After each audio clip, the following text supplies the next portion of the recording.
Hey, what is up, everybody? Welcome inside the Guilty as Charged podcast. My name is Steven, and we are coming to you live after the Chargers' first joint practice with the Dallas Cowboys. We also have, of course, the big news of the day to talk about, which is the extension of Mr. Derwin James. Really excited to get all of the thoughts here. We have Arjun on the show today. Give us some of the nitty gritty financial details as much as we have, at least at this point. So, Arjun, we'll start with you, man. How are you doing today?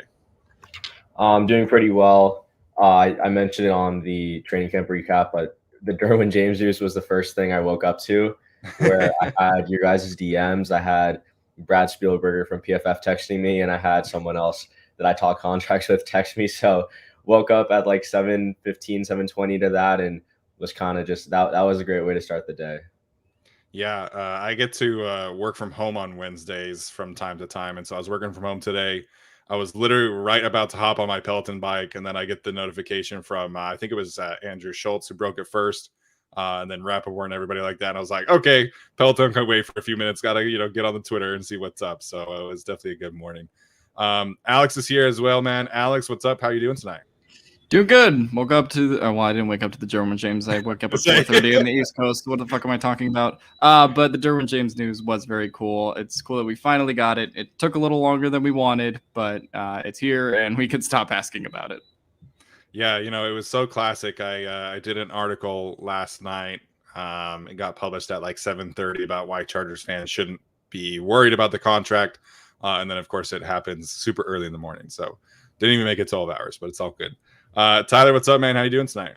Doing very well. I'm so happy this is done and over with. We kind of knew what was going on for a bit, and we said, hey, don't worry about it. Relax. It's all good. But boy, time was going on, and half of our chats were filled with, should we be worried? What's going to happen? And, we maintained it was going to happen. It did, and I'm happy. Also, big shout out. I'm trying to one-up my mom here, it seems, is Renee Vandervelden with a $50 super sticker. Thank you so much. I appreciate that. Feel free to ask as many questions as you want. Yeah, as always, if you do ask a super chat question, we will get to it. We'll potentially get to some questions, at the end of this episode. We'll see how long we go in this one. Obviously, we have a lot to talk about, like I mentioned, with the Derwin stuff, as well as the Cowboys recap. Before we get started, I want to give a big shout out to everybody that is new to the channel. We got obviously a big influx of subscribers today from the Derwin James news and the giveaways that we are both doing. Oh my gosh, Renee with another $50 chat. Holy shit. Shout out to Renee, man. Crushing it. Really appreciate that. Do not ask us to do handstands. I cannot do a handstand. Hey, man, I'll do it. I'll do it, man. I'll twerk. Whatever you want, man. But yes, so obviously thanks to everybody who is new to the channel. We will be having a ton of content coming over the next few weeks. We've had a big week already. Arjun got to interview Josh Kelly, which was a great interview, and I know Josh seems to be having a good time as well. So Tyler and Arjun got to attend practice today. They did a quick recap of everything today, and they will be doing the same thing tomorrow. All right, that being said, let's dive into Derwin's contract extension. When the training camp began, essentially, we kind of predicted, or at least Brad did, and we kind of speculated about this, that Derwin would end up being around 18.75 per year. He ends up getting $19.1 million per year and a full $42 million guaranteed. The signing bonus is expected to be quite large for Derwin James, and as predicted, is a 4-year contract extension for Derwin James. So, Tyler, we'll start with you, man. First thoughts when you get that tweet notification, instant reaction about Derwin's contract extension. I was mildly dead inside, mostly because we kind of knew these numbers. Like we all tweeted out 4 weeks ago, hey, 4 years, 76 million or whatever. And we've just been waiting to this ugly slush fest of contract negotiations. And Arjun will talk about some of the process, which is, I think, more interesting. But when I first saw it, I was like, yeah, okay. And I just kept going with my workout. I did a little tweet, let's go. And that's about that. But otherwise, in all honesty, fantastic player. He literally stepped onto the field and was the best player at his position. At worst, top 3 at his position. It's like, oh, this guy's really freaking good. Some guys just have it. He was one of them. deserves whatever he got. He got a really great deal for himself. Works out for him. I'm happy for him. Happy this is over with. Can't wait to watch him out there. Yeah, I mentioned the article I did for LAFB, and I think when you look up and down the top tier safety, contracts, of course, Derwin, clears that market pretty easily by a good margin. And so I think when you look at, who the top safeties are in that safety market, you're looking at somebody like a Minkah Fitzpatrick, like a Justin Simmons, who's a little bit more penciled into just strictly free safety work. Then, of course, you're talking about like a Jamal Adams type, who frankly really has no business being in that kind of position, but just not nearly as good as Derwin. He's a little bit, there is some versatility there, but Brandon Staley has talked about this, and Derwin James plays 6 positions for this defense. He plays both safety spots, he plays star, he plays money, and he plays edge rusher, and he played outside corner last year, particularly against the Cowboys when he was covering CD Lamb. So nobody in the game in terms of defensive backs is doing what Derwin James does. And so I think rightfully clears the safety market, and couldn't be happier. I love that text exchange that Mulugeta shared from him and all his clients with Casey Hayward and Jalen Ramsey, and all Derwin wanted to do was just get back in practice, man. And Brandon said he talked about that today. And this guy just loves football so much. He loves playing for the Chargers, and I think it just is such a big moment for this team and for Derwin, of course. Alex, what were your thoughts when you got that first Twitter notification Derwin got extended? Yeah, just that it's finally over and that he can go back to practice and we can pretend like this never happened, I guess. Or that, I mean, it really did never happen because he was here the whole time and he was practicing edge rush moves with Khalil Mack and Joey Bosa on the side, and it just felt like he was here and it was going to get done. I guess we did expect 18.75 as the annual number, and it ended up being 19.1. So I guess you could argue it's like, oh, it's a slight overpay over, what we thought it would be in terms of average annual value. But the guaranteed money was about what we thought it was. The total money on the contract was about what we thought it was. And so, yeah, I mean, I think everyone should be happy with this deal. And I think Brandon Staley summarized it pretty well when he said, we've seen what it is this team is without Derwin James, and we've seen what it is with him. Right. And so it just was not, it wasn't, I don't want to say like it wouldn't have been possible. Like if Derwin just decided to start holding out and miss game time, that like it wouldn't have been possible for the Chargers to handle that situation. But you need him on the field. You need him now. You need him for the next, 4 years of that contract. Otherwise, this defense doesn't work. And we've seen that in the past before. So I'm very happy this is done. Very happy we could put it behind us, and very just excited to see, an all-pro talent on the field.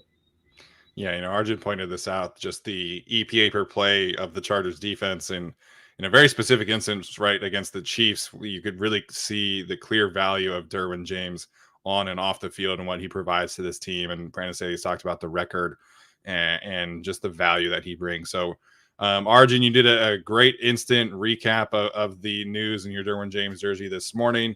But what are your some of your initial thoughts, hearing this news today? Yeah, so I also tweeted about this, but I actually fully believe this contract, the basic structure, like years total and APY, were hammered out weeks in advance. So like this was done probably even before training camp started.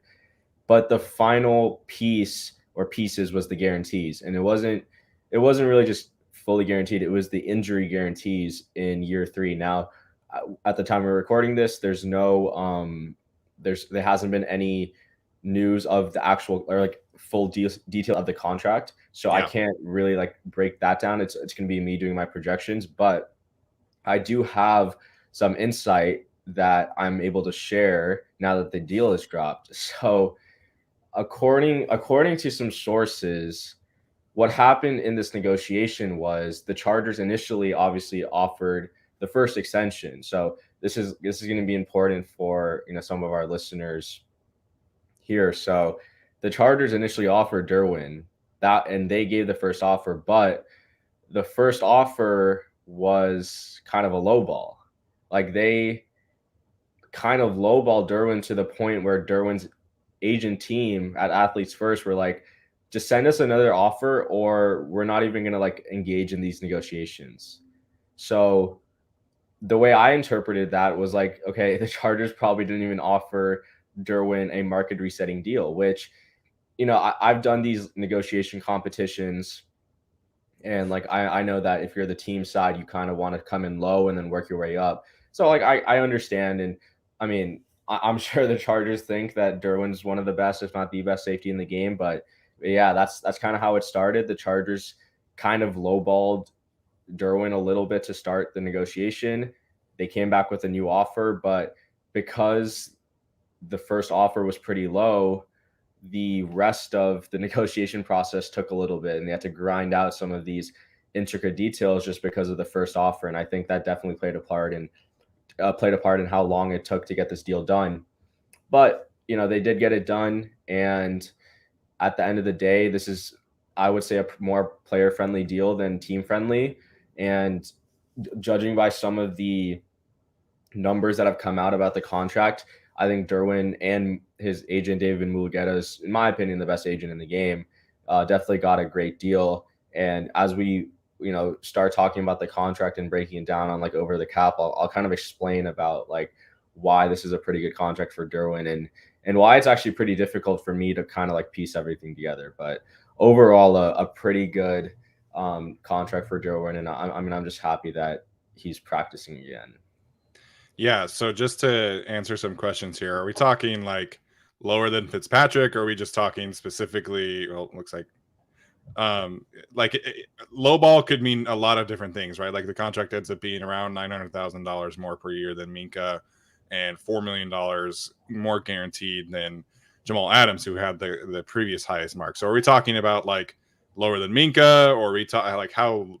Obviously, I don't know if you know like the whole details, but is it lower than Minka, or is that how low we're talking about, or lower than that? Yeah, I don't know the full details. This is from someone else that I heard it about from. But just thinking about it, if they lowballed Derwin to the point where the agent's side was like, we're not even going to negotiate with you, then I think it's probably a touch below Minka, and they just weren't willing to reset the market. But sure. Again, it's all speculation. I'm not completely sure, number one, if they came in below Minka, or number two, like how much truth there is to the source. I do have a lot of faith in the source, but obviously things can seep through the wires and get a little bit messed up as you pass it from ear to ear. But that was an interesting nugget that I picked up during the negotiation process.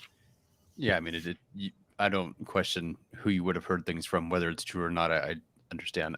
What that low ball offer is, like Steven's asking, because they had no leverage here outside of maybe the injuries.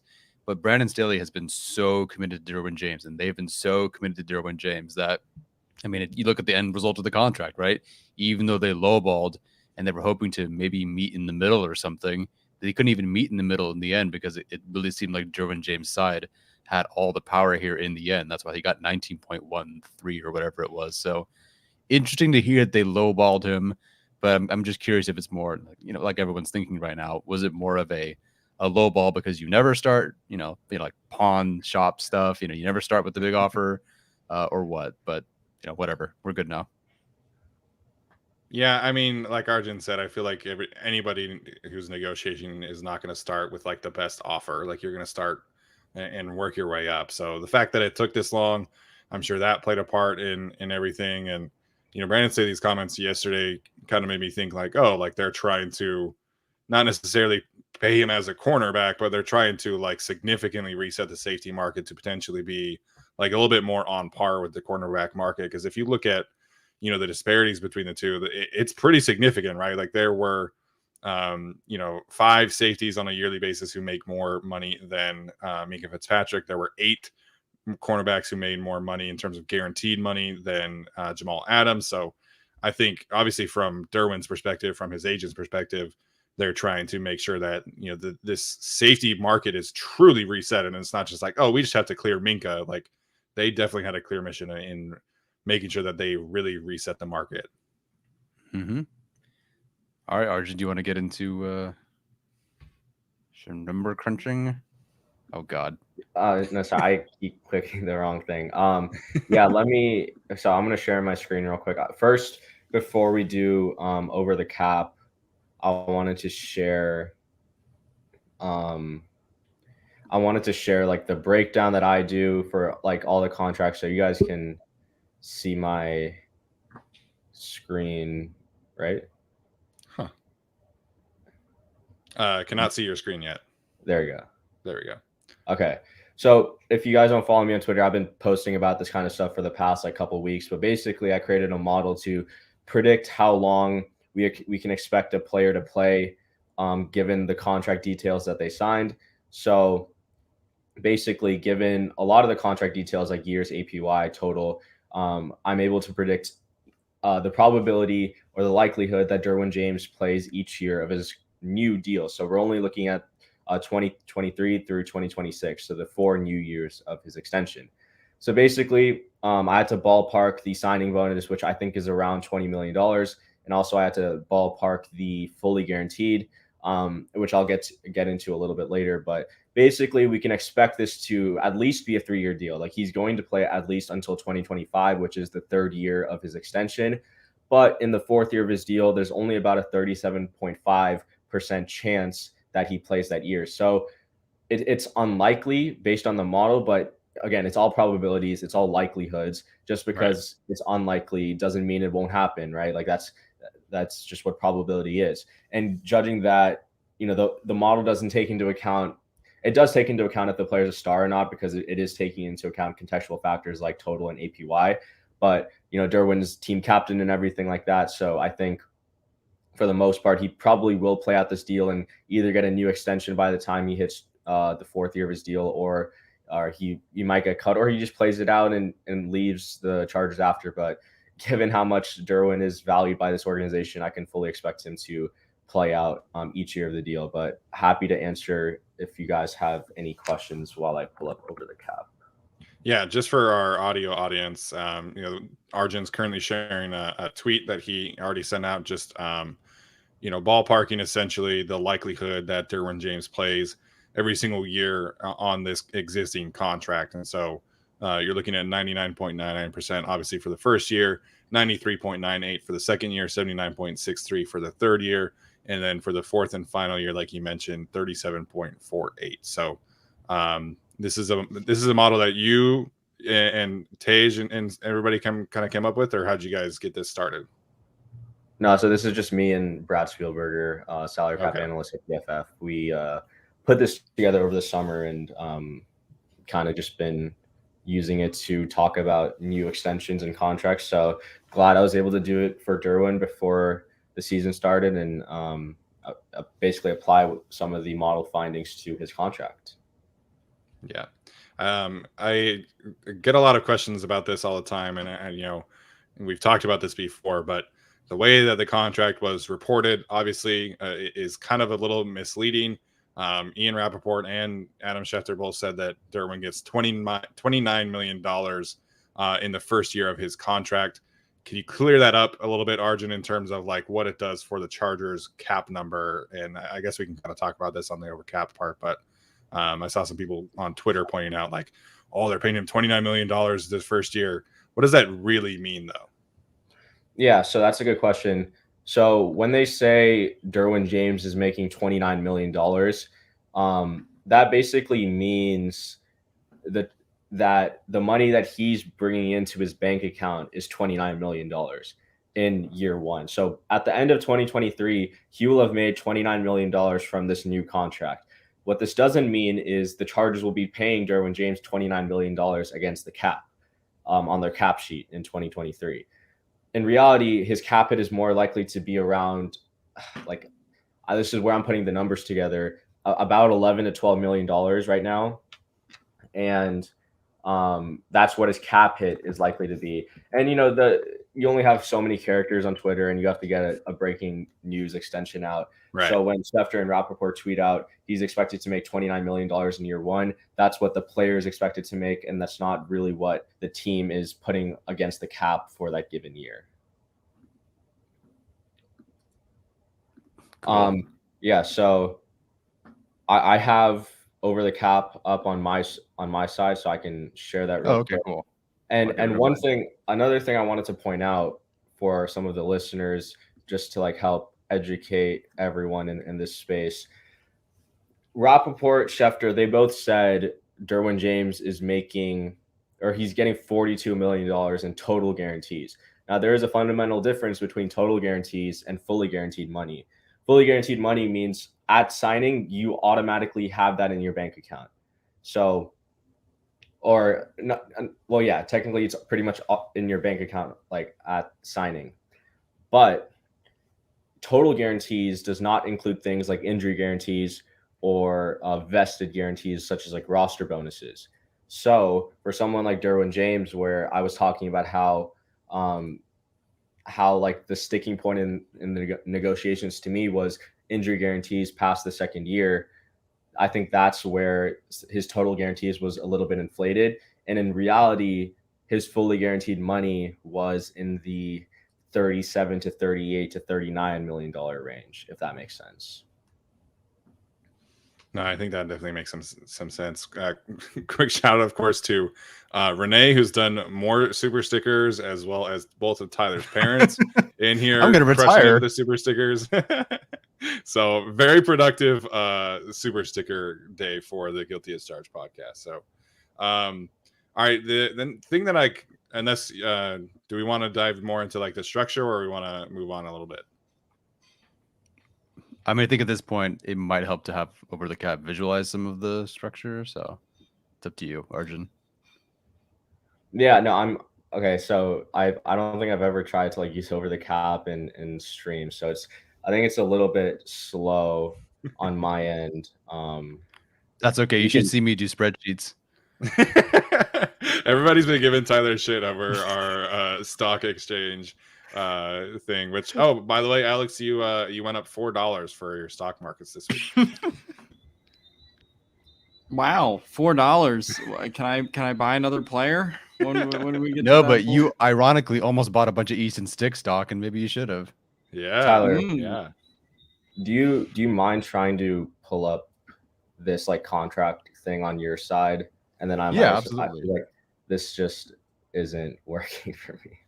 Yeah, so you want me to just extend Derwin James? Yeah, and then I'll just kind of walk you, because I have it on like a Google sheet on my side. I just a little more user friendly on Google. I gotcha. Yeah, got you. All right, let's extend Derwin James. I got it for us. Okay, so let's add 4 years for Derwin.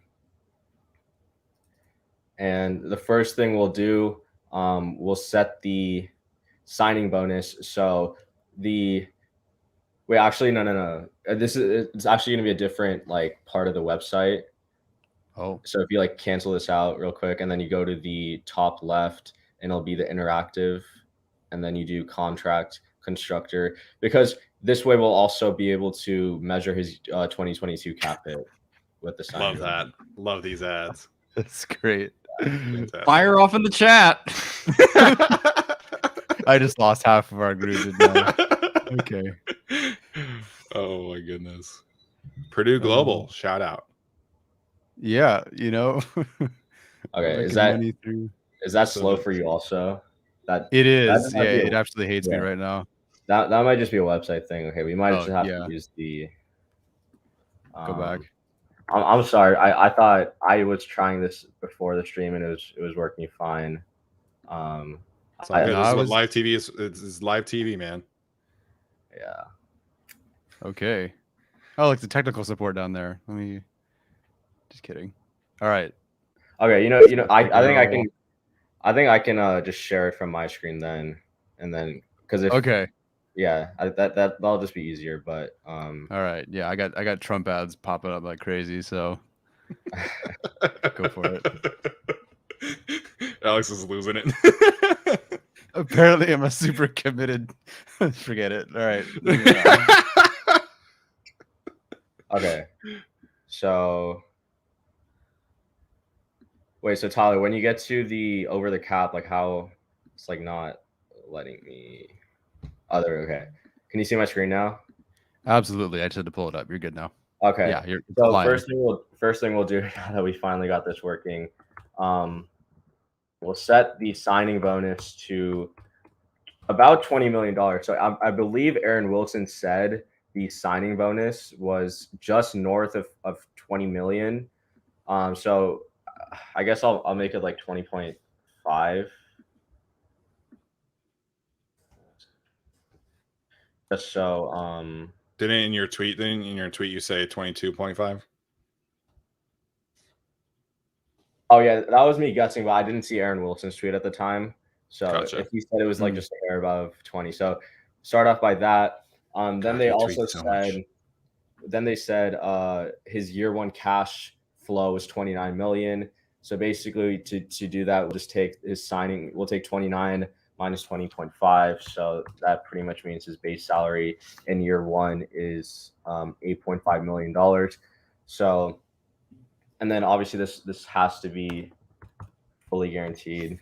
And then I'm guessing in year two, My gosh, dang it! We got a super chat battle going on. Jeez. Renee just throwing around money left and right. So is Tyler's mom, just like the Chargers. Okay, so sorry, you guys can still see my screen, right? So yeah, we got you. So I think the way that the contract is constructed is a little bit different than what Tom Telesco, how he like normally does his contracts. Like normally we see him with like a pretty low year one cash flow or year one cap hit, but in this case it's a little bit higher than like most other contracts. But because like normally this base salary is near like 4 or 5 million, but because he has a pretty high year one cap hit, and we obviously know the number, I think this comes out to be about 8.5 million. And then I think if I'm doing this correctly, oh yeah, no, this will work out perfect. So that okay, so that means I just got to keep track. So this is 38.5 million. So basically we're actually halfway there. So then I just have to come up with 38 again. So we can say this is like 18 million, 22 million, and boom. So if I did this correct, for the people not watching on YouTube, basically I created a contract where year one cap hit will be $12.6 million, but his year one cash flows amount to be 29 million because we'll take the signing bonus plus 8.5 million in year one. Then Brad actually just texted me live that he'll have $38.5 million fully guaranteed in year two, or $38.5 million in cash flows through 2 years, which means the final 2 years we just have to find a way to get $38 million, give or take. So actually, I think this needs to be updated. So for everyone listening and watching, you're literally getting a very intelligent Pro Football Focus intern and like the head of their capology. Yeah, working on this right now. Yeah, so let me just quickly make sure this comes out to be the number we need.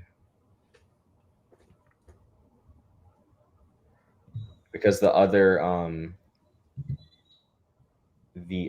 part of the website that I wanted to do originally that was just super slow does this all for us. And then okay, so we're a million over, so I think we can just make this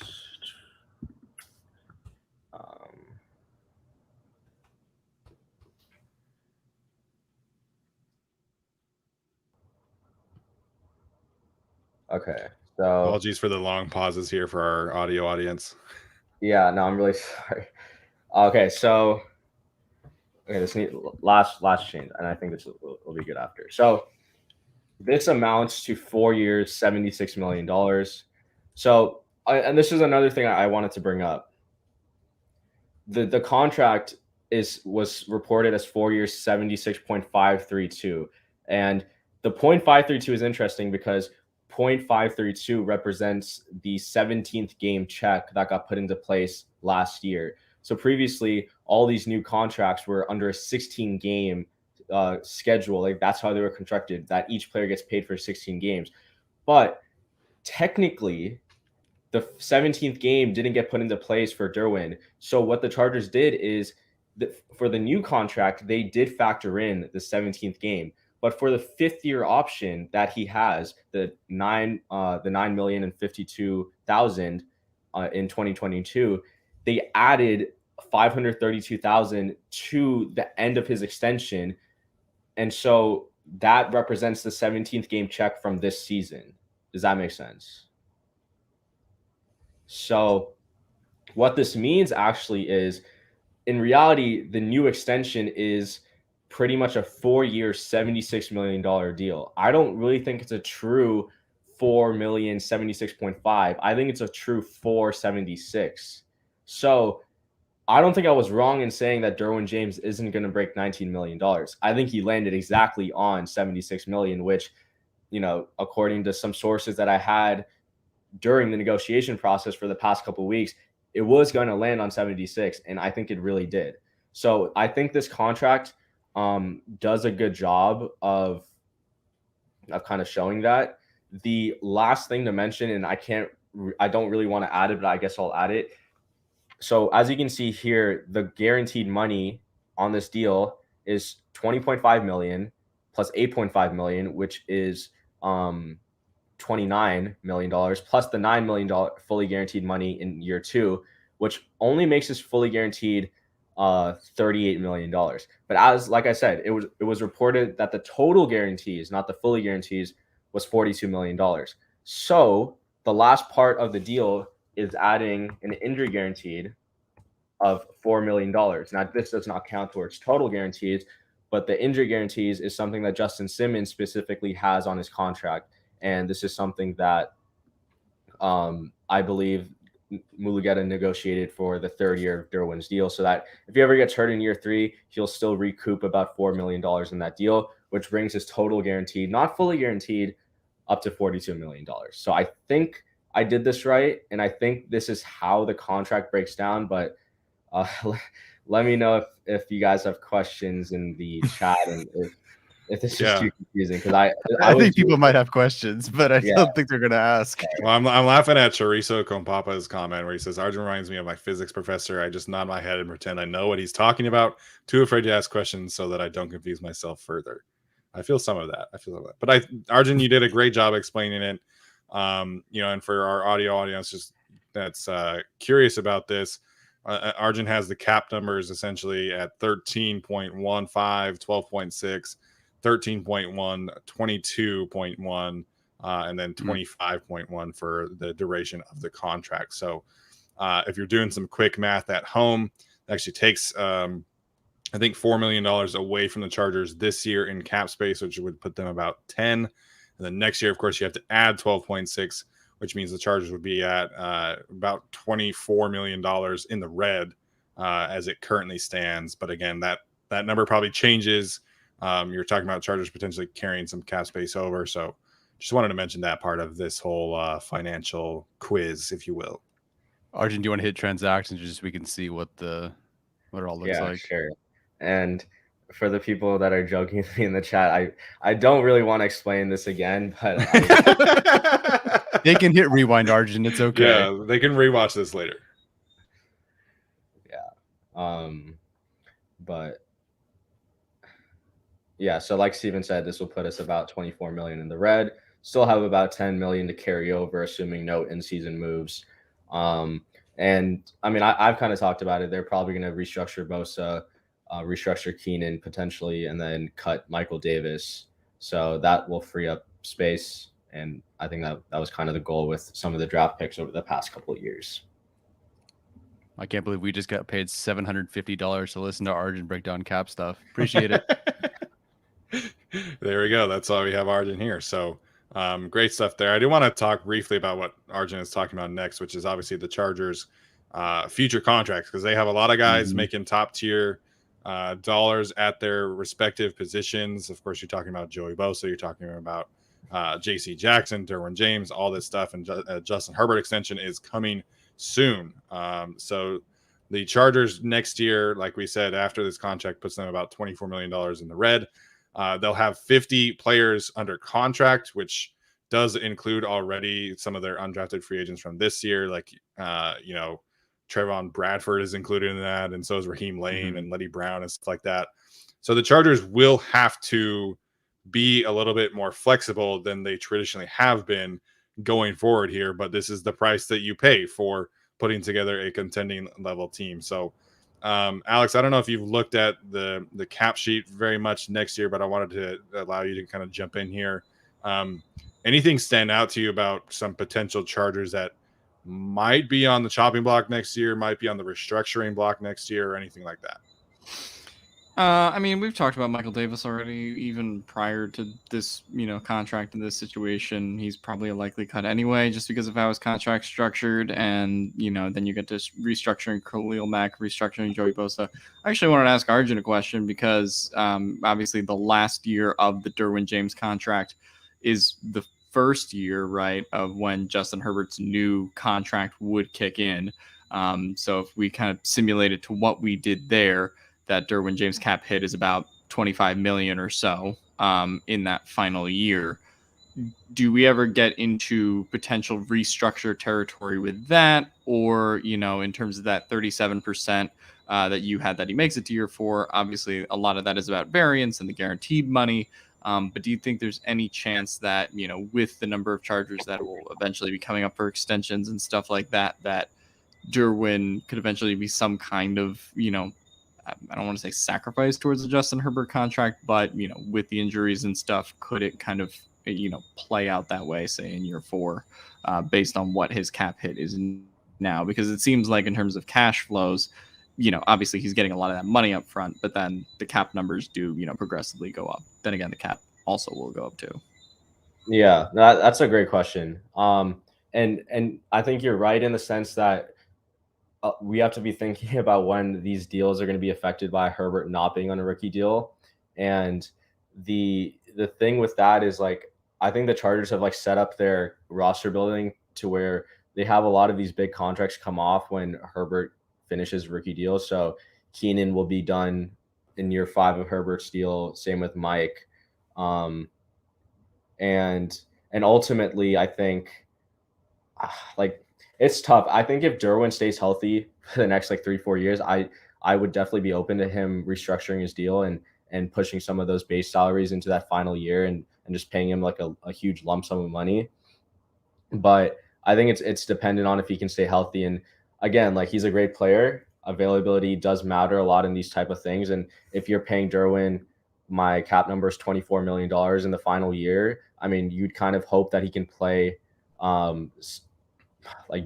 least 15, 16 games. And I mean, we've only had 2 out of 4 seasons when he's been able to do that. So I think it kind of depends on his availability, if he can still keep up that elite level of play. But I wouldn't be surprised if he's the one that gets restructured as Herbert gets that huge wad of cash that's eventually going to make its way to his bank account. Yeah, as Arjun points out, Mike Williams' contract will be up by the time, Justin Herbert's contract takes in effect. So will Corey Linsley, Matt Filer, of course, Gerald Everett, Sebastian Joseph Day. They're clearly in a very specific window right now.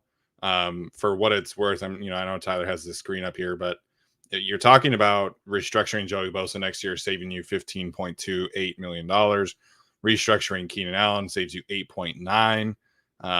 You could restructure Khalil Mack again if you are confident that he is able to play out the rest of his contract. But I would kind of rather avoid doing that.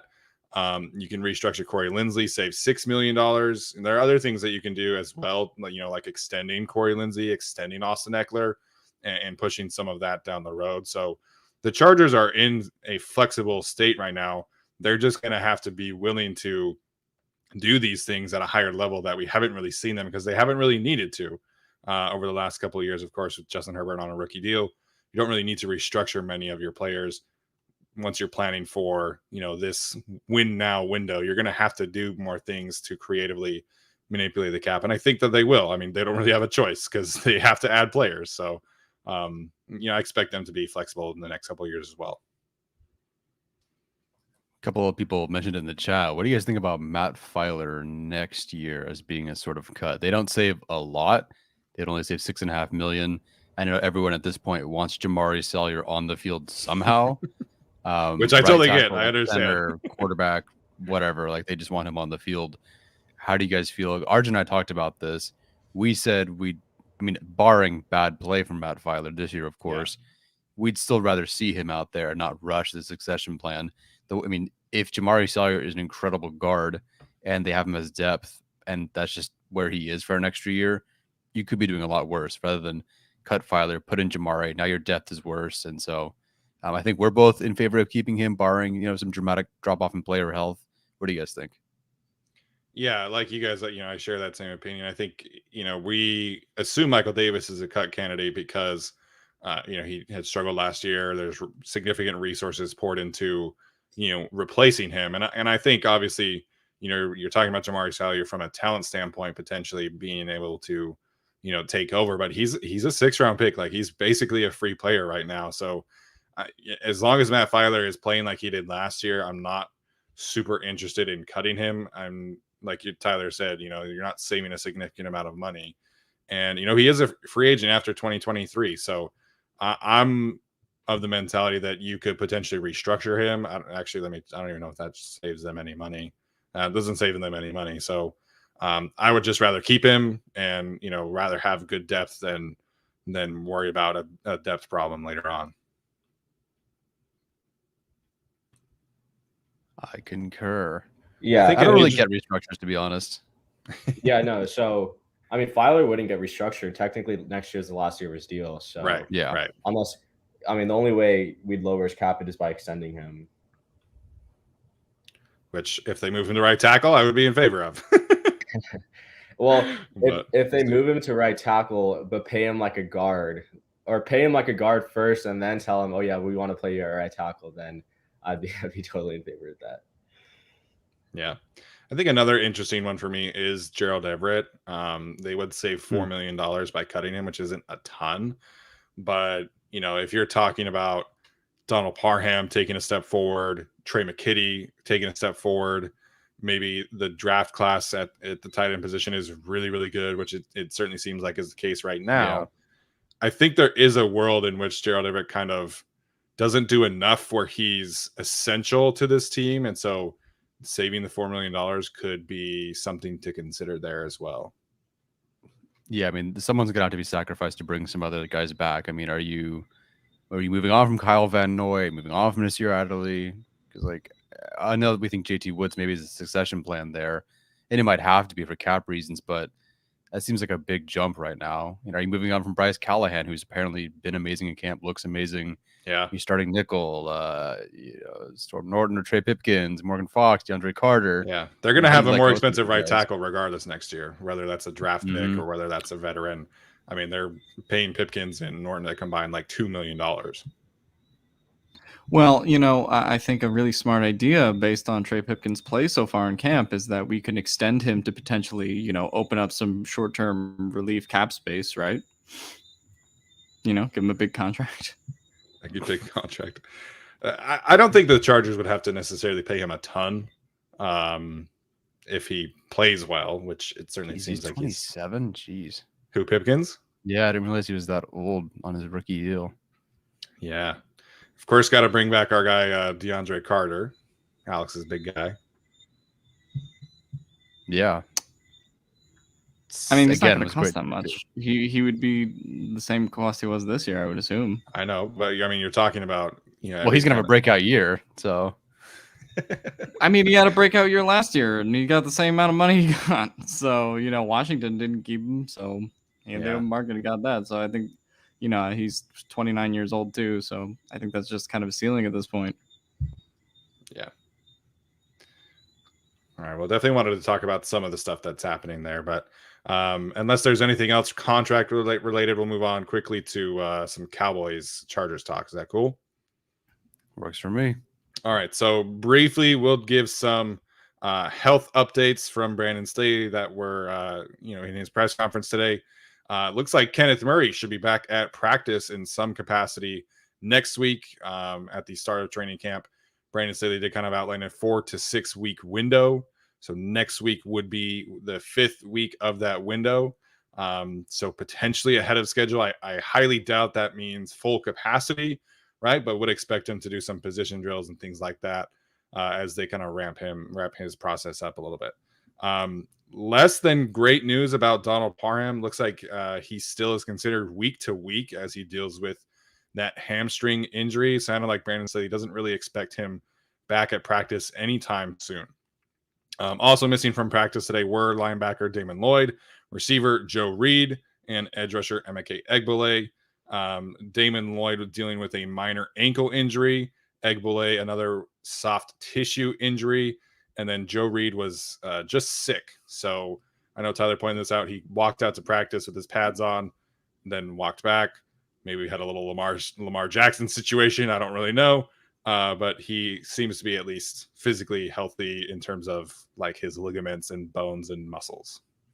Yeah, he looked fine. He was walking off the field. I didn't see him necessarily walk onto the field, but all of a sudden Arjun and I realized that he was walking off the field and his trainer was holding his pads and his head was kind of down. So, maybe he just had a stomach flu or whatever, but hope he's okay. As far as Kenneth Murray, though, that's great news.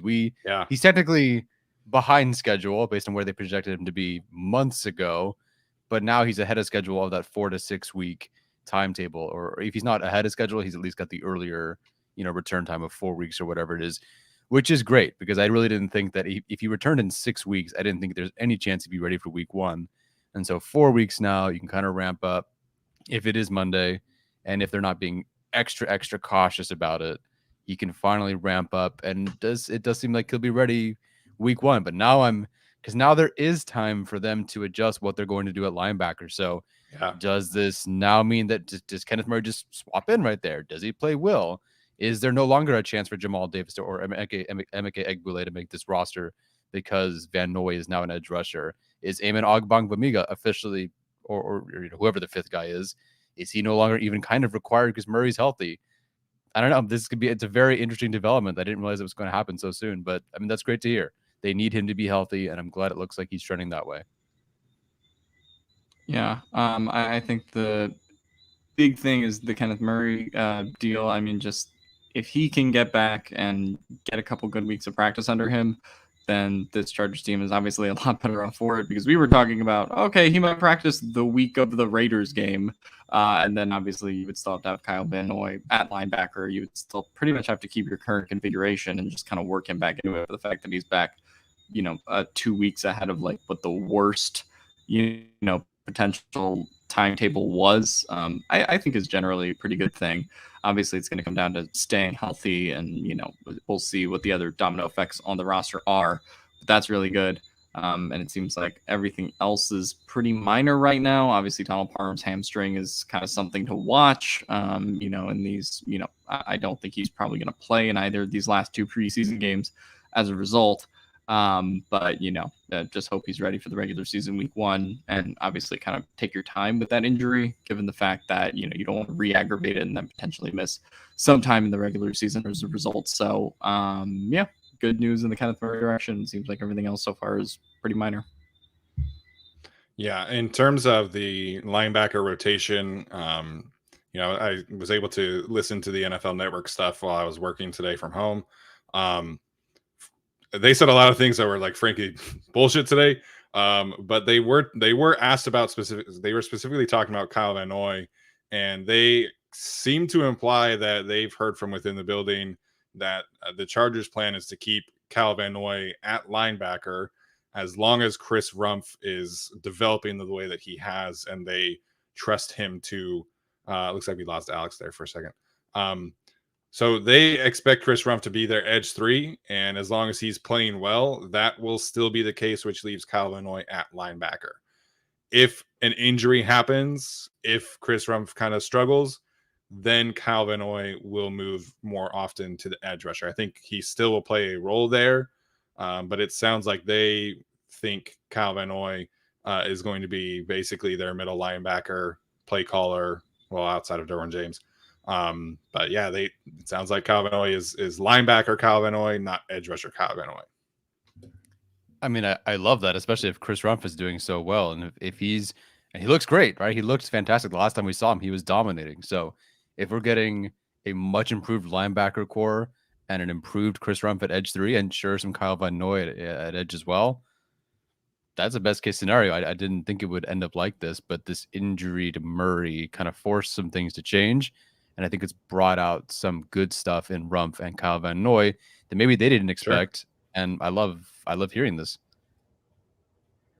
Yeah, one thing I wanted to talk about is I know Van Noy and Micah Parsons aren't even in the same stratosphere. Like Parsons is one of the best in the NFL, but I think it's interesting how both the Chargers and the Cowboys have this dilemma of the optimal usage of these players. And I think for Parsons, he's an every down player. No matter where he plays, he's going to be on the field. I don't know if Van Noy is going to be that you want him on the field on every snap, because if he's not at edge, is he the dime linebacker? Is he going to be in a nickel? Those are questions that we need to ask. And I mean, the Chargers with Tranquil and Murray, those are two capable, hopefully, linebackers that can play in nickel and dime. So do they want to manage Van Noy's reps so that when they hopefully again make the playoffs, that he's ready and he's able to take on maybe a larger snap count? Do the Chargers want to use him more at edge when everyone's healthy, even though that's probably not likely to happen? But where is his optimal usage? What does that look like? Those are questions that it's just tough to answer during practice when sure. Murray's out, Tranquil's been hurt for weeks now, and he just came back, and Van Noy's not even playing in the preseason. So I think still a lot of questions surrounding Kyle Van Noy, but it's a lot of mystery. And honestly, it kind of adds to the intrigue of what the Chargers defense can be and how hard it'll be to game plan against them. Yeah, I think one of the reasons I was really excited about potentially signing Kyle Van Noy is obviously, gives them insurance at the edge rusher spot and gives them a true, bona fide pass rusher over there. But also just the ability to have, this NASCAR package where you are featuring, Morgan Fox and Joey Bosa or Khalil Mack on the inside, and then Kyle Van Noy, and then the other Bosa or Mack on the outside, and just be able to get after quarterbacks. And now, they could still do that for sure, but sounds like they have a lot of faith in Chris Rumph this year, and they want to keep Kyle Van Noy kind of off the ball, except for these designer looks where they'll move Kyle Van Noy up along the line of scrimmage. So I'm curious to see really the whole rotation is just going to be fascinating because we'll get into this in a second, but Michael Davis, Asante Samuel Jr., much more of a legitimate competition. You have Kyle Van Noy and Drew Tranquil and Kenneth Murray and Nick Neiman and all these guys that they like at linebacker. So obviously depth is a great thing to have, but in terms of rotation, it is going to be interesting to see. In terms of roster construction, obviously the Donald Parham one is going to be very important to keep an eye on. If he's out for the next couple weeks, this is going to open up an opportunity for Hunter Campmoyer to make the roster. He really has seized every opportunity, and that's going to mean somebody else is going to have to get cut. So hopefully Donald Parham is able to get healthy and back on the field soon.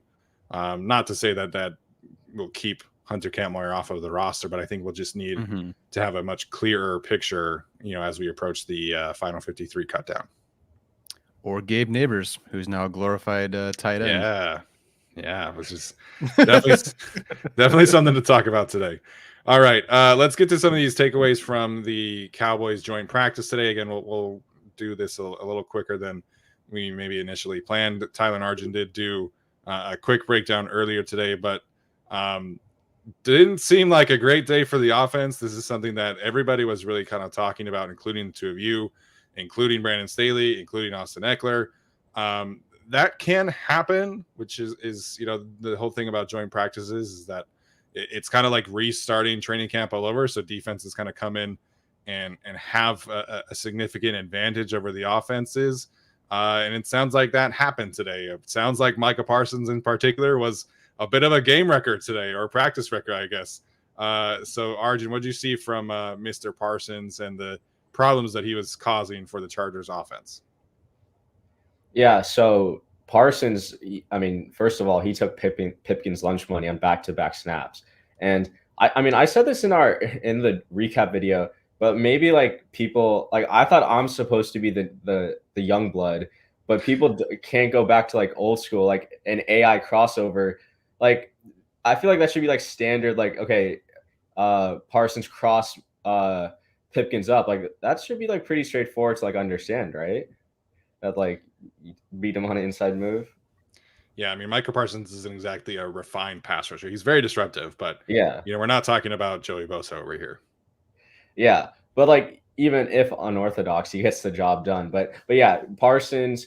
I mean, I thought DeMarcus Lawrence might have even been better than Parsons today. Okay. Lawrence crushed Pipkins in the first strap of one-on-ones, like the actual like first strap of O-line, D-line one-on-ones. Yeah, I thought he was a menace in the run game. Like he was really taking it to not only Pipkins or Norton, but like he was lining up in the interior. He was taking on the tight ends.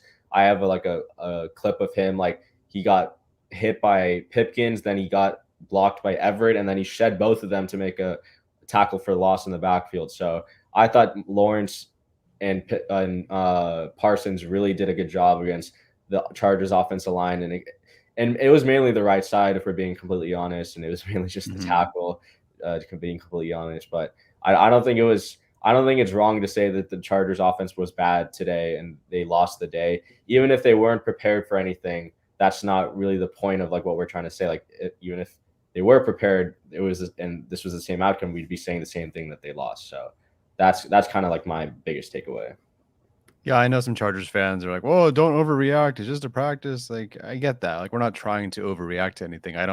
We don't think that Herbert's a bad quarterback. No, the offense won't be top 5. Or like, it's not that. It's just, I mean, Arjun literally read off just the stats of what happened on the day, and it just wasn't clean. I almost wish that it were just the defense looked better than the offense, and they did. I think the front seven really dominated the line of scrimmage, but it was more than that. It was, you know, passes behind the receiver. It was dropped passes. It was false starts. It was stuff like that. It just is a bit disappointing to see today. I hope they get it cleaned up.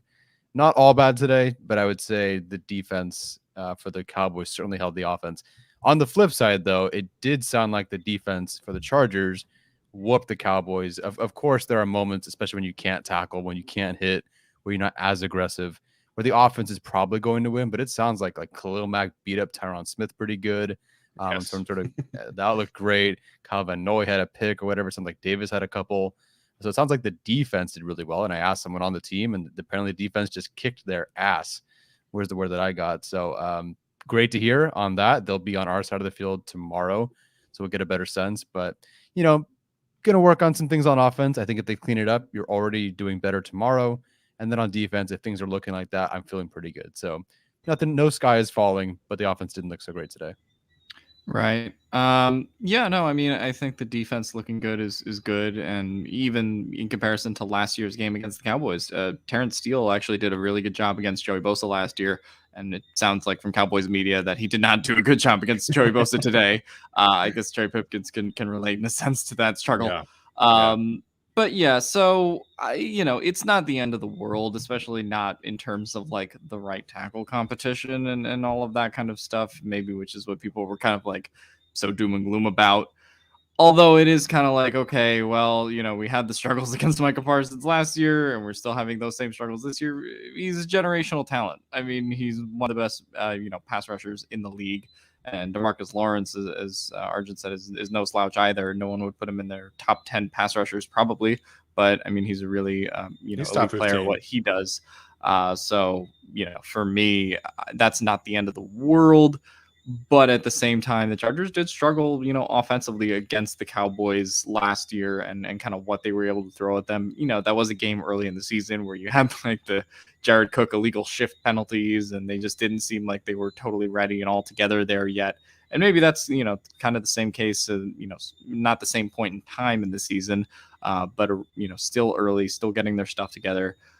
But at the same time, with the right tackle spot and with the ways they did struggle against the Cowboys in that game last year, a little bit concerning to hear about some of the stuff. But definitely, like Tyler said, no sky is falling stuff.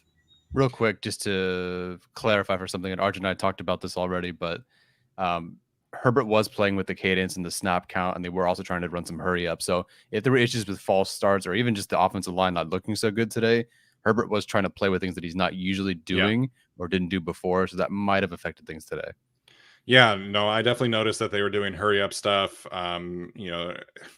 The NFL Network coverage of this practice was so shitty, and I'm sure everybody else that was watching, and like, so they had one camera that was on basically, like the backside of the practice in the far right corner, and so you see an angled view of the practice, and it was so zoomed in that you would like see the offensive line, but if the play went beyond anything from like the left flat or the right flat, I guess, of the offense, you didn't see what was happening. So, I didn't get to watch like a ton of footage. There were certain plays that I did get to watch, but definitely noticed the Chargers doing some hurry up, doing some cadence, things like that.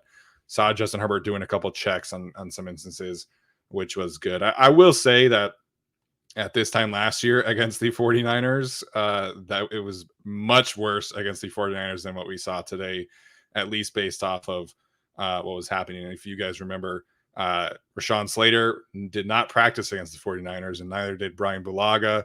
And I think Matt Filer was also dealing with a minor issue. So last year was significantly worse against the 49ers and Nick Bosa and that crowd. So today was mildly bad in comparison, but I definitely think that the struggles were definitely worth talking about. Yeah, absolutely.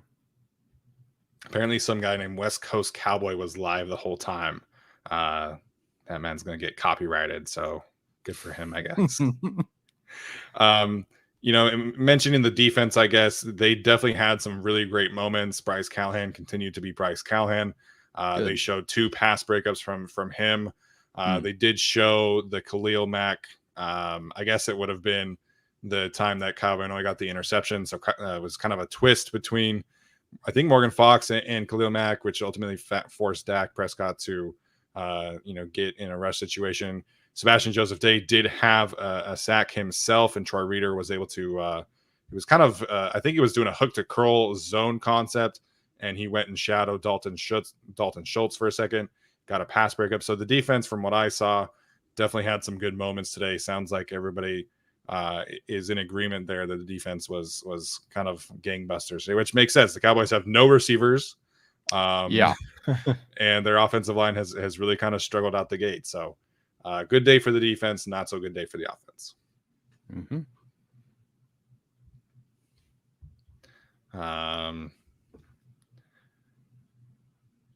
There was something else that I wanted to bring up. Somebody else keep talking. Somebody in our chat, and I think you already saw this, said that Jordan Schultz said the Chargers were interested in Roquan Smith. I don't know if you guys saw that in the chat. I don't know if Schultz even actually tweeted that. I think it was on his a show or a podcast or something. So I'll have to look for it, but I'm sure that they've looked into it. Like, I don't see why they wouldn't, and they certainly have a relationship with the Bears.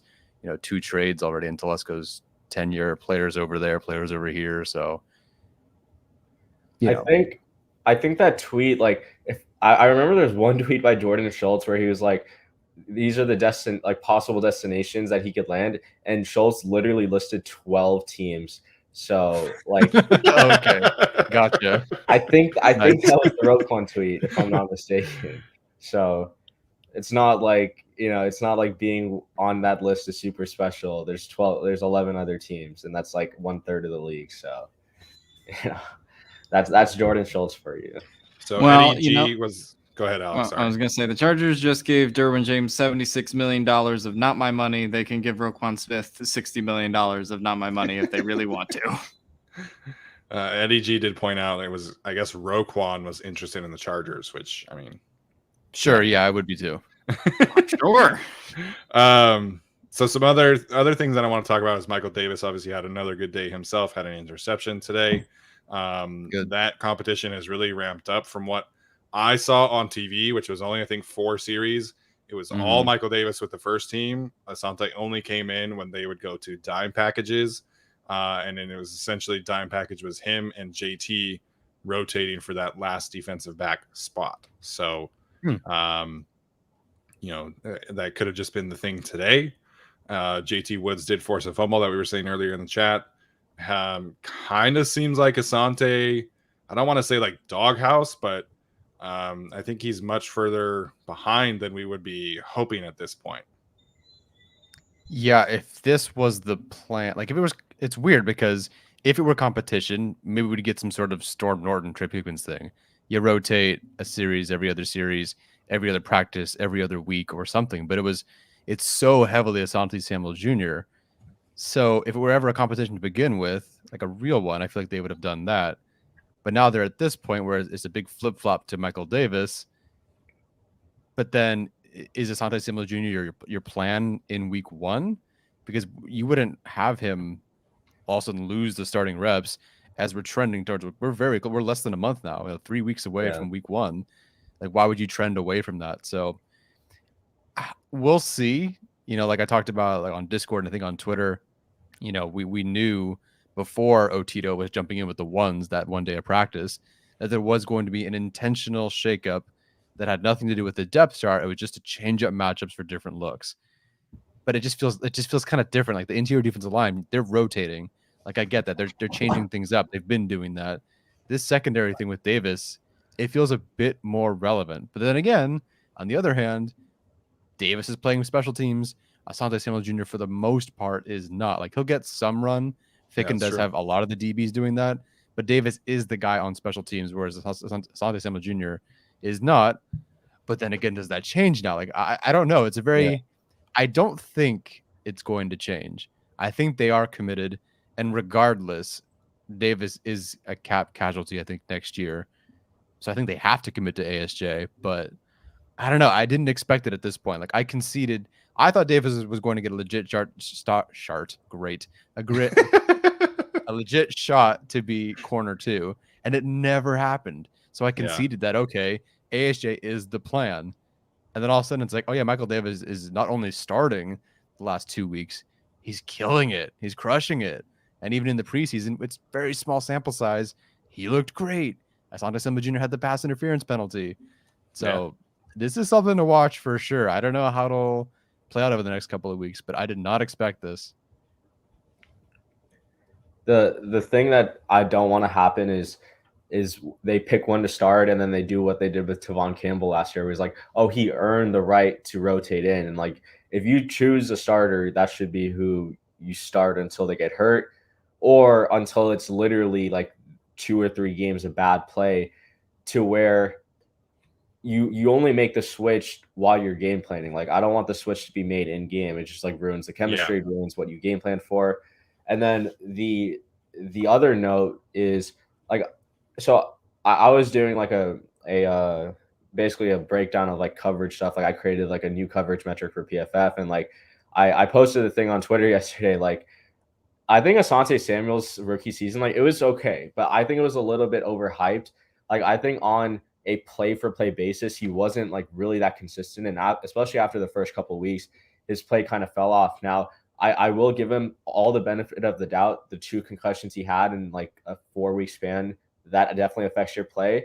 And like I don't think we're considering it enough into this summer as well, like how that could be affecting him. But Davis, he was going through his own things last season, and hopefully he's in a better mental space now. But I hope they just they're not going to cut either of them. I just hope they make the right decision and it all works out in the end, especially when it comes to week 1. And then just what is the leash? I mean, again, last year, week 4, it's Asante Samuel Jr. getting pulled. Week 5, it's Davis getting pulled. Then it's Tavon Campbell starting for both of them at different points. Tavon Campbell gets roasted. So it's like, I don't know what the leash is. Like, okay, whoever you roll into the season with, do they get a week? Do they get 2 weeks? What does that look like? I don't know. Yeah, I think the really concerning thing is the benching stuff last year and when you're going to potentially bench Michael Davis if he's not playing, the way that you expect him to, same potentially Asante Samuel Jr. Until the preseason game, I thought that the CB2 competition was wrapped up and that it wasn't much of a competition. And then ASJ kind of puts up a stinker of a game and Michael Davis, plays like we've seen Michael Davis be possible or be capable of playing before. And, now you see him obviously taking the first team reps that he is.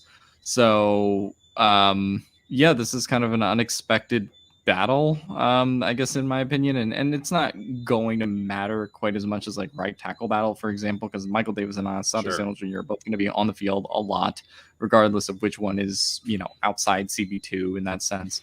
But I do think that this is relatively both an interesting development and also a concerning one in terms of how the Chargers coaching staff decides to handle it at this late stage in the game, and obviously as the weeks go forward, and seeing how it kind of rotates on itself every week, and whether or not it could be matchup dependent as well, depending on who the Chargers are potentially playing and who they want to play as that outside guy versus who, if they want Michael Davis on Darren Waller or Travis Kelce duty in a respective week. So I think how close it is between those two and how they are fighting in camp still at this point in mid-August or so is a little bit surprising, but also just an interesting development that I didn't expect. Yeah, I think leading into training camp, we all expected it to be heavily matchup based, and then it was like, oh, Michael Davis is not getting any reps with the first team defense. It's all Asante Samuel Jr. Now it's kind of back to that where it's like, all right, this is going to be a matchup based dependent thing, and because Bryce Callahan's not coming off the field and JC Jackson's not coming off the field either, so unless they're injured, of course. But this cornerback rotation is definitely more interesting at this point than it was a couple of weeks ago. We've talked a lot about the running back position behind Austin Eckler on this show. I think everybody has ad nauseum at this point. Did want to mention it today. I believe this was the first time that Isaiah Spiller got significant first team snaps in a practice setting. And also relevant, Larry Roundtree got destroyed by Micah Parsons on a blitz and gave up a sack. So continues to be Larry Roundtree stock down. And I think it is significant that Isaiah Spiller has really begun to work with the first team offense, at least at a small scale, because up until this week, he was essentially relegated to second team reps. Now he's getting first team reps. Larry Roundtree not doing himself any favors is definitely worth talking about today. So, Tyler, really quickly, what did you see from any of the running backs today that was good? Did we, Arjun? Yeah. Like, that wasn't their fault or anything. They did as much as they could. Like, I'm sure their rushing yards, as expected, it was about right. It's just the defensive line did really, really well. I know Kelly fumbled. Yeah, Roundtree got beat up. I didn't see a lot from Spiller. Like, usually there's in one time in practice, there's, oh, look at that catch. Didn't really see that. Didn't see a big run. Like, it's a 2.5 yards a carry kind of day from these guys. So yeah, no one really separated themselves. But I am glad, if it's true and if it's how it worked out, that Roundtree's being officially phased out. Like, it was kind of stupid, in my opinion, to have Kelly be the 2, but then like Roundtree comes in for like a couple snaps with Herbert, but then Spiller's really the third guy. Like, it was just a weird rotation. Like, they knew, and you could tell that Spiller was at least the RB3, and I think he sort of still is. But I'm glad they're kind of just officially doing away with that now, and they've locked into their 3. Yeah, so just really quickly, they were talking a lot about like Cowboys offense versus Chargers defense. They shifted over to coverage to Chargers offense, Cowboys defense. Mm-hmm. And it was Roundtree was in there for like 3 or 4 plays with the first team offense. One of those plays is when Micah Parsons came on a blitz and just, it was a big old whiff by Larry Roundtree. Isaiah Spiller came in. He got 3 plays. He got 2 carries right back to back. They were both of them gained yardage. The second one looked like it was about 6 or 7 yards. And Spiller did signal for a first down. And then Nick Cawthorpe pointed out that he had an additional 10-yard run later on, for what it's worth. I think in the 2-minute setting is what Cawthorpe said. They handed the ball off in a 2-minute setting. Maybe it was a red zone setting. I don't know. Maybe one of the 2. Yeah, Eckler had like a wheel route touchdown on like 7-on-7s, but like that's not like 7-on-7s don't really like mean anything. And when I watched the clip over again, it was Herbert did take like an extra second than I think he normally would have to throw. I think it took him about 4 seconds from snap to throw. So, I mean, you could just say it was a deeper developing play. I think he probably would have gotten sacked by that point, or he would have had to step up in the pocket and look elsewhere. So I don't really think like that was a big play. And I think the Cowboys reporters are right in the sense that the the Chargers offense didn't generate any big plays. Like Kyler said, Joshua Kelly fumbled, and it sucks because I thought we had the GAC bump, but apparently we don't anymore. You're not official. No, we don't include official, you yet. official. Yeah. But one thing they did run so it's interesting. I think the plays that we see are like actually part of their playbook. They ran the jet sweep with Carter again, but they also ran my favorite, the split back zone run with the speed option, where Eckler motioned left to right, handoff to, I believe it was Roundtree up the middle.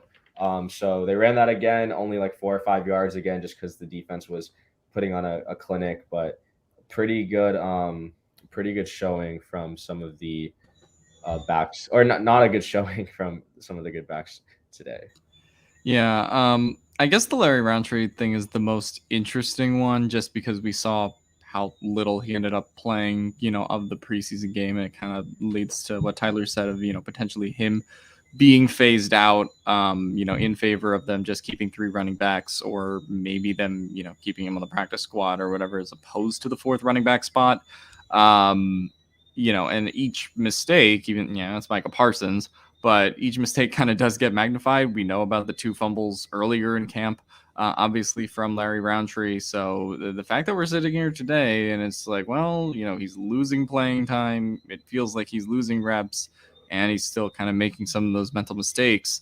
I think that's worth talking about, especially as we just get closer to cut time.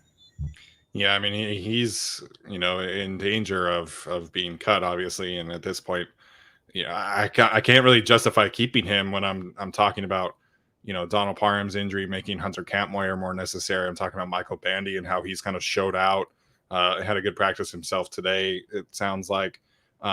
So it's just difficult for me to look at Larry Roundtree and get excited about keeping him because of who the Chargers could potentially lose, with that extra roster spot. So that was everything that I wanted to talk about. Again, Tyler and Arjun did a great recap earlier. But anything else that the two of you wanted to bring up from today's practice? Michael Bandy looks great. Continues to look good. The right tackle spot is still the biggest question on this roster, and I saw Chorizo commented earlier and was like, Storm Norton and Trey Pipkins are who we thought they were, in all caps. And I like that comment. They definitely are. Like my fun meme about the thing was like, Storm Norton's the boat and Trey Pipkins is the box, and like the mystery box, the Family Guy. Yeah. So the problem is, I think we've kind of seen what's inside the box, and it's not anything worth anything valuable. So, I mean, we just got to put it like we see it. They're like replacement level tackles, and it's just like how they just can't be like as big of a liability as they were at times. And unfortunately, today that was the case. I mean, I think it was Tyler who said that Trey Pipkins is 27 earlier. Like, at what point do we just kind of go, not a developmental tackle anymore, right? Like Arjun said, I do think it's time to start realistically talking about it as though both him and Storm are replacement level guys, and that's just what the Chargers are going to have to play through. Yeah, I mean, they're certainly going to have to do some creative game planning and things like that, and there will be some moments for both of them to, or whoever starts, I guess, to kind of excel. And I did think that Trey Pipkins in limited action, he had the one really bad rep, but I thought other than that he was pretty good against the Rams. So we'll see. Darrell Williams is still out there. I'm just saying. You're still out there, Steven. I never played right tackle, so and I'm only 6'3", so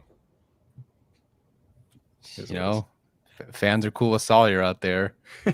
So yeah, can't really see that happening personally, but it is what it is. All right, so that's going to do it for our show tonight. We will be going live on Saturday. Well, I will not be there. I will be moving into my new house, which is really exciting. The process has finally come to an end. And then we'll have our Cowboys game recap on Sunday. Tyler and Arjun will have a video up quickly tomorrow after practice as well, so stay tuned for that one. Alex, didn't get your final thoughts, man, and I apologize. Any final thoughts here tonight? Nope. Congrats on the new house, Steven. Thank Congrats, Derwin, on his new contract. I hope everyone makes money, and I hope everybody has a good night. Yeah, everyone makes money, get the bags and all that good stuff. As always, make sure and like this video, subscribe to the channel, turn the notifications on. If you're listening to this, leave a rating or review. We always appreciate that. A bunch of Derwin James giveaways on Tyler's Twitter, on the podcast Twitter. So be sure and enter those if you haven't already. That's going to do it, guys. Appreciate it. Appreciate your support. As always, bolt up.